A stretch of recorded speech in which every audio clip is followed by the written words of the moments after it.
Come home to the God who runs. Jewish men never ran. To run in Jesus' day, a man had to hitch up his robe to avoid tripping. Pulling up his robe would show his bare legs, which was shameful in that culture. Yet Jesus' prodigal son story features a running father. Why would a Jewish father shame himself by running down a road to hug and kiss a returning prodigal boy? Because a father's love is eager, it is consuming, it is insistent. It cares not for its reputation, only for its recipient. A father's love trumps all. Jesus does not dwell on the painful parting when the boy left for the far country. Losing one of 100 sheep, Luke 15 verse 4, was a 1% loss. Losing one coin of 10, Luke 15 verse 8, was a 10% loss. But losing one of 2 sons was not a 50% loss, it was incalculable.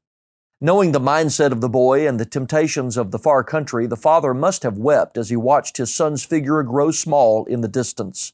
We do not know how long the boy was gone, but it was longer for the father than for anyone else. At every meal he saw the vacant chair. Every night he laid awake wondering if the son were alive or dead. Every day he stacked more tear-soaked prayers toward heaven. This passage is called the parable of the prodigal son, but the son is not the hero. The father is the hero. And to be more accurate, the father is the hero, for it tells far more of God's love than any sinner's sin. It teaches about God's love because of a sinner's sin, in spite of sin, in answer to sin, to overcome sin. The Father's love is at the heart of the gospel. What kind of father did the prodigal son have? What kind of God does Jesus show? A God who looks long and longingly, Luke 15, verses 17 through 20. What went through the boy's mind as he walked that long road home? Would his father accept him back? Would his brother ridicule him? Would his rehearsed confession come out right? As he drew near the homestead, imagine the memories that flooded his mind. From the other end of that driveway, at long last, the father saw what he longed to see. He likely had looked out the window for that familiar silhouette against the sky every day since his boy left. Isaiah 49, verse 15, Jeremiah chapter 31, verse 20. He had glanced down that road 1,000 times a week. The father, not the brother or a servant, was the first to see the boy's approach because love's eyes see far. Like that father, our Father looks long, no matter how many years it has been, and longingly down your street, waiting for a prodigal. Psalm 86, verse 5 and verse 15. Psalm 103, verses 10 through 13. Isaiah 55, verses 6 and 7. Micah 7, verses 18 and 19. Romans 2, verse 4. Whenever any prodigal, anytime, anywhere turns around, he is face to face with a smiling God. It is a short trip home because God halves the distance. A God who hugs tight and forgives eagerly. Luke 15, verse 20. Perhaps they saw each other at the same time. The boy's heart throbbed within him. The father's leapt in his throat. Rather than rushing into the house and locking the door as the boy may have feared, the father took off running down the road toward him. The boy may have thought, "I've never seen Dad run before." Arriving shortly, likely panting, the father ignored his son's tattered clothes and the smell of his unwashed body. He put his arms around the boy, pulled him in tightly, and kissed him over and again. When the boy saw his father's smile, felt his embrace, and heard his voice, the tears must have flowed freely. When his father kissed him, he must have wondered what he ever did to deserve such a wonderful father. A God with spare bread, Luke 15, 17, and extravagant gifts, Luke 15, 22. Thinking of the food back home brought the starving boy with the pigs to his senses. He remembered there were leftovers, spare bread, after the meals growing up. When he arrived at home, the father showed grace. He forgave him. He showed no contempt and held no grudge.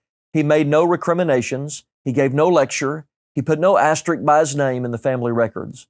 The father interrupted the boy's humble confession, commanding the servants to get the boy clothes and shoes, prepared food, put a ring on his hand. These rapid-fire gifts represent some wonderful things the Father grants to all returning prodigals. The Father gave him the robe of honor. The best robe was not just something from the boy's old closet. It was a long, embroidered garment worn on special occasions. Psalm 45, verse 13. The one who washed his disciples' feet now sits at God's right hand, girded with a towel, ready to cleanse sinners. John 13, verses 1 through 13, Revelation 1, 5 and 6, Acts 22, verse 16. A sinner's baptism puts him into Christ. Acts 2:38, Galatians 3:27, whereupon he receives a place at the Father's, the Lord's, supper table. When a returning prodigal confesses sin, God cleanses all unrighteousness, 1 John 1:7. He clothes with salvation and righteousness, Revelation 3, verses 4 and 5 and verse 18, Ephesians 4, verses 22 through 24. In heaven, white robes await, Revelation 6, verse 11, chapter 7, verse 9, and verses 13 and 14, and Revelation 19, verse 8. The Father gave him a son's ring. The boy was restored to his original position in the family, Romans 8, verse 15, Galatians 4, verses 5 and 6. A signet ring gave the bearer the power of attorney, Esther chapter 3, verse 10, and chapter 8, verse 2. Forgiveness grants justification, meaning just as if I had never sinned, Ephesians 2, verses 13 and 17, and makes us sons in God's family, Galatians 4, verse 7. The Father gave him shoes. Slaves went barefoot, Isaiah 20, verses 1 and 2, as the returning prodigal must have been. God frees Satan's slaves when he saves sinners, 2 Chronicles 28, verse 15. A Christian's feet are shod with the preparation of the gospel, Ephesians 6, verse 15. The Father killed the fatted calf, representing satisfaction. A calf was kept separate for special occasions, Genesis 18, verse 7. This signifies that all needs are fully satisfied when a prodigal comes home, Psalm 63, verse 5. God fills His children's lives with blessings, Matthew 7, verse 11, chapter 22, verse 4, and John 10, verse 10. Grace includes all the provisions God has to correct everything that is wrong in a sinner's life. The feast that began on earth will continue in heaven, Revelation 2, verse 17, and Revelation 19, verse 9. There was and is grace enough and to spare in God's cupboard. Ephesians 2, verses 8 and 9, Titus 2, verses 11 through 14. This parable illustrates justice, mercy, and grace. The returning prodigal deserved but did not want justice. Justice would have turned him away at the door, Psalm 143, verse 2. In the big picture, justice leaves sinners in line for hell. He desired mercy, Luke 15, verse 19. Mercy would have allowed him to work with the servants. In the big picture, mercy says to sinners, no hell for you. He received grace. Grace restored him as a son instead of making him a servant. Grace says to sinners, not only not hell, but instead heaven. The God of a merry heaven, Luke 15, verse 23.